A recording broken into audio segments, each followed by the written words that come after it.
Hi, everybody. This is Dr. Dana Gibbs. Tuesday night at 6:30, ready to get started. So, our topic for tonight is going to be vitamins, minerals, and supplements, and thyroid treatment, and some mistakes that people commonly make, and that I want to help you fix as far as that goes. So, the first thing that I want to talk about is the timing of taking your thyroid medicine. And we talked a while ago about the fact that I feel like it's more physiologic to take your thyroid medicine 2 times a day instead of 1 time a day. Um, but that has its own little dilemma because if you take it 2 times a day, then that leaves you taking one part of your dose first thing in the morning. Let's call it 6:30. Say we wake up at 6:30, we take it right then. And it has you taking the second part of your dose 12 hours later, which is right in the middle of dinner time. So most pharmacists, when they give you thyroid medicine, are going to tell you that you have to take it an hour before you eat or 2 hours after you eat. And my feeling and long experience indicates to me, and some testing that was done indicates to me that this is not actually necessary to help you have good absorption of your thyroid. Now, there are some foods and supplements that really do mess up the absorption of thyroid, and we're going to talk about those because the number one um, nutrient that binds up thyroid and stops it from being properly absorbed is soy.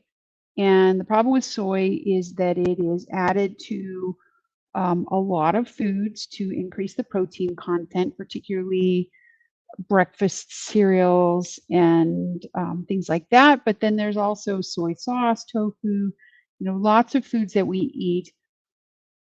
And it's really important to avoid eating a big dose of soy with your thyroid medicine. Um, but if you want to have your thyroid medicine and swill it down with coffee first thing in the morning, there's absolutely nothing that should stop you from doing that if you want to. Now, my personal experience with taking thyroid medicine was that once I started on thyroid medicine, I didn't feel like I needed caffeine anymore. As a matter of fact, I got very, very sensitive to caffeine to the point where I would get the shakes. Um, with more than 1 cup of coffee, and even 1 cup of coffee would have me laying awake at night, unable to fall asleep. So, getting very sensitive to caffeine is a common thing that happens when people start taking thyroid medicine. And if you need thyroid medicine, it's likely that you're taking a pot or 2 pots of coffee a day because of that. So, soy is a problem. Caffeine or coffee beverages, even with cream in it, is really not a problem. But the rest of the nutrients that I'm going to talk about are things that are helpful for the most part, but also that the timing is fairly important to get right, or the amount that you take is important to get right. So let's talk about the timing one first.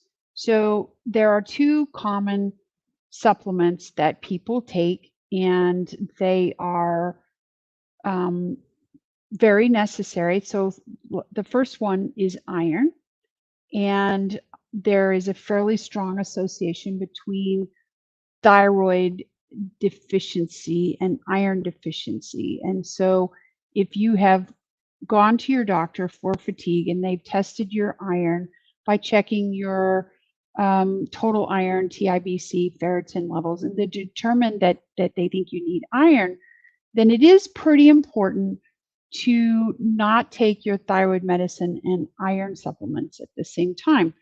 That's fairly easy because if you're going to take your thyroid early in the morning and then before dinner, then the timing when you need to take your iron should be at lunchtime or before lunchtime.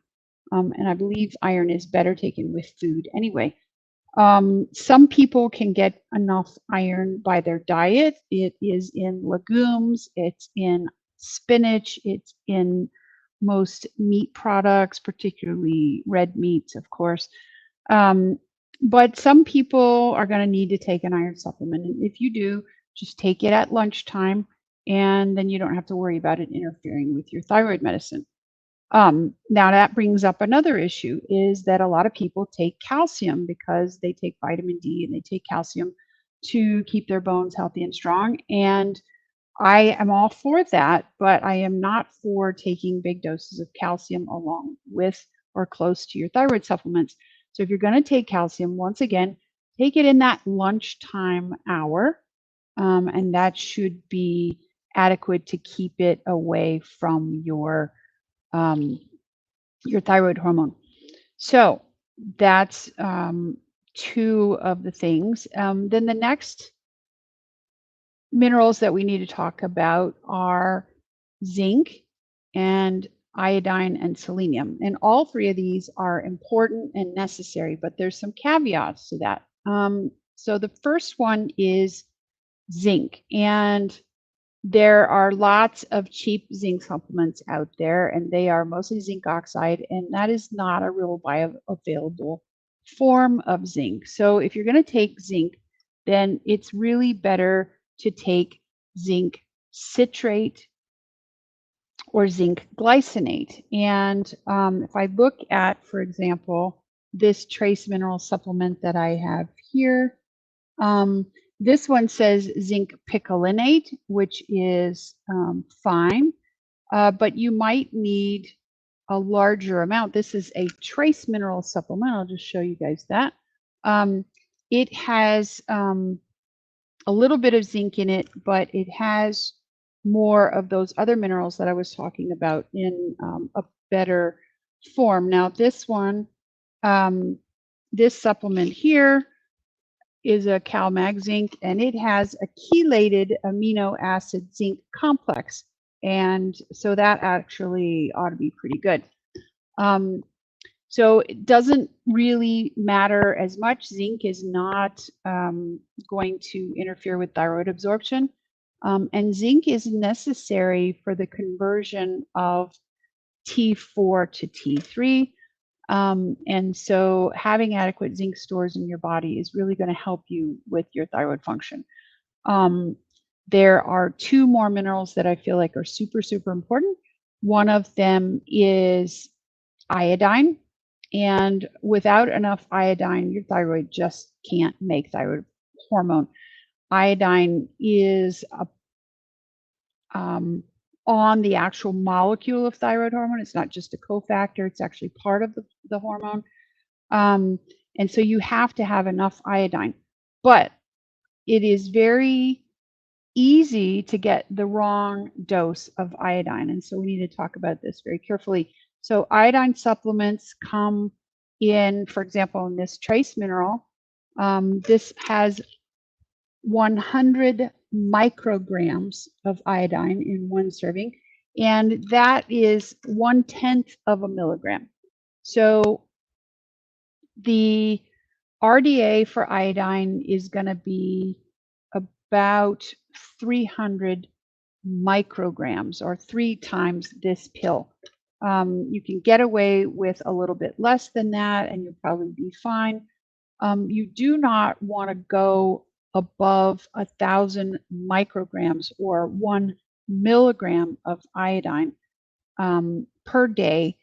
And the reason for that is because it can actually, in people who have a tendency for thyroid trouble, if you're taking higher doses of iodine, you can actually trigger autoimmune antibodies in your thyroid, and you can actually cause yourself to get a goiter if you're taking a lot of iodine. And some thyroid supplements will have 12, 15, or even 50 milligrams of iodine in there. That is dangerous and really not recommended. So that's iodine. There are liquid iodine supplements. Just look at those milligrams and micrograms very, very carefully. One of the reasons why iodine deficiency is so much more common now than what it used to be is because people have stopped using iodized salt. And that's because the sea salt and the Himalayan salt and the rock salts are more natural, so to speak, and have some more other minerals in them. But most of them are quite deficient in iodine. It might actually be better to take an iodine supplement than to really try to push to find high iodine containing foods, just because you do need that balance. You need over 200 micrograms, but not over 1,000 micrograms per day in order to be safe. All right, so our third supplement, our third mineral that's super, super important is selenium. And selenium is another mineral that is deficient in a lot of Americans' diets. You can find it in Brazil nuts and a few other things. But the problem with that is that the amount of selenium in any given food item will vary a lot based on where that food was grown, whether that selenium is found in the soil there or not. And so one Brazil nut can be not enough selenium, or it can be an overdose of selenium. And so you really have to be very, very careful. And it's probably preferable to take a trace mineral supplement like this one. This particular one has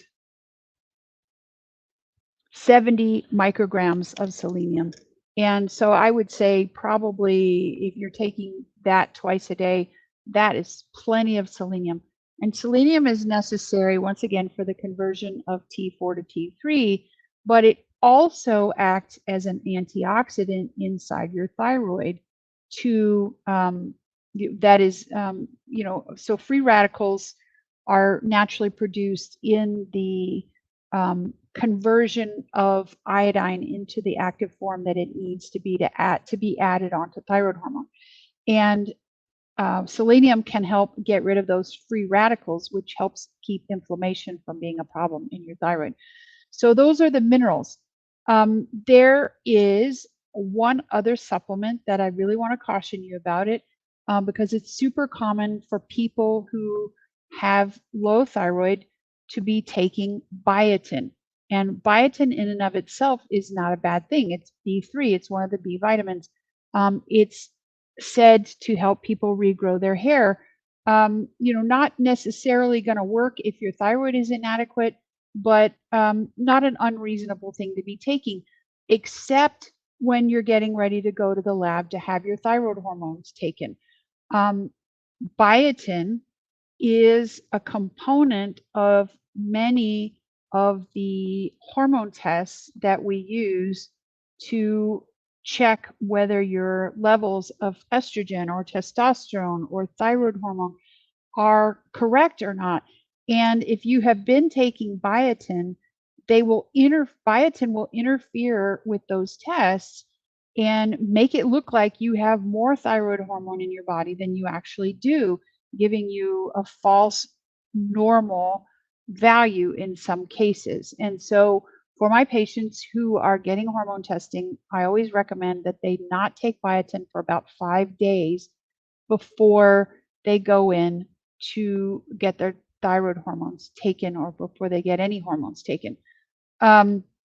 So that's the big mistakes that I see people making with timing and with the amounts of these supplements. So none of these supplements are in and of themselves incorrect, but some of them are more correct than others, let's say. One final supplement that I find very helpful, and that is magnesium. And magnesium is necessary for so many processes in your body.